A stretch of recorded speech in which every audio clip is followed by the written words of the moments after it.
straight. I didn't sleep. I didn't want to miss a thing. I felt like if I slept for 3 hours that I was just going to miss, some more action. So honestly, the first 3 days were a blur. I was a zombie, but I was a happy zombie. I was excited and I didn't want to miss a thing. With that being said, I expected this of myself. I expected to win. I expected to walk away with that belt. I didn't know if I was going to walk away with one arm or one leg. I just knew that at the end of the night, I was walking away with that belt. With that being said, it's cute. It's awesome. I checked that off the goal list. But what's next? I want to talk about the future. I want to talk about what's next. Win the belt. I expected to be a champion. And so for me, not only was I not surprised, but I was, after the first week, ready to go on to the next thing. What are we going to do next? How are we going to obtain this belt? I need rubies. That's all I care about. Rubies, rubies, rubies. The problem is that when you fight somebody that is that dominant of a champion, that hasn't lost in 7 years, that's never tapped out in their career before, that has literally been dominating and getting girls out of there in seconds and just knocking people out left and right. When you beat somebody that dominantly, that should have been enough. That should have been, done. On to the next one. But there's still naysayers out there. There's still people that say that was a fluke. There's still people that think that, whatever the excuses were, she had COVID, she was sick, she was hurt, whatever the issue is, I want to lay it to rest one more time and silence the naysayers. And so, yeah, we can run it back. Whenever you want to do it, we can do it. More, you know what I mean? The times that I cried were over and done with. You got to have thick skin. If I paid attention to every horrible thing that people said to me, I would have jumped out of a window a long time ago.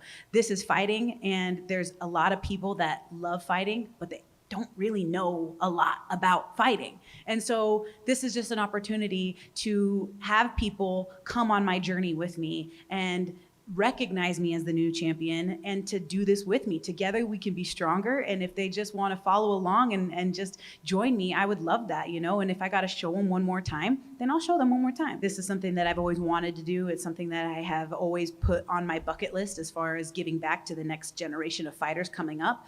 And I just can't wait to see the success of my team and to help them be the best fighters that they can be.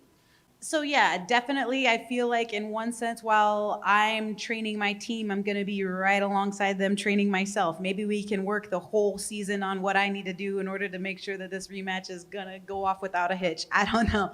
I mean, it's just as much as about them as it is about me, but let's not forget, I gotta fight at the end of this and I need to make sure that I'm the best fighter that I could be as well. So again, let's go on the journey together, team. Let's be a family. Let's make these lifelong bonds and let's have the best season ever. I'm excited. If she wants to throw some punches, we can do that. Trust me. Nobody puts baby in a corner. Like, I will be fighting back with everything that I have. I'm not going to be pulling any shenanigans, and I don't anticipate that I'm going to be, being that person. But if they come at me, then we're going to have a different story. There's definitely going to be some things that I need to work on, absolutely. And a fight never goes 110% exactly how you thought it was going to go. You might get your hand raised, but there's always going to be little mistakes and little things that you can fine tune and make sure that you do better. So with that being said, there was things in the first fight that I was very disappointed in myself on, and those are things that I'm going to focus on changing for the rematch. I had mentioned summer, but it all depends. Now that I have got to this point in my career, there's other things that need to get settled out. So it's going to depend on me. It's going to depend on her. It's going to depend on the way things go. And when we hit up, the old UFC brass. So we got to all collectively work together. And when it makes sense for everyone, oh gosh, this is just such a great opportunity. One hand feeds the other, to be on The Ultimate Fighter, to have this show,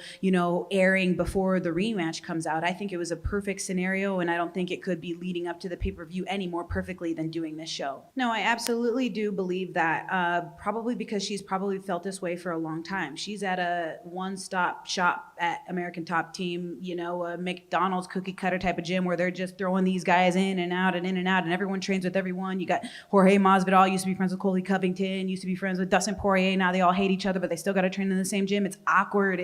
Do I trust these people? Do they have my best interests? Are they telling people about me? Are they watching me what I'm doing like a hawk, and then, this information is going to get leaked out? It's a lot of paranoia. It's a lot of people making sure that they have your best interests. And so I don't know exactly what happened, but I feel like that's definitely some part of why she feels like she needs to leave, especially with, them saying, well, Kayla Harrison's the team captain. How do you feel about that? But now Kayla Harrison is, my training partner. But now Kayla Harrison wants to fight me for $1 million fight. You know what I mean? It's like, who's really your friend here? You can't trust anyone in that gym.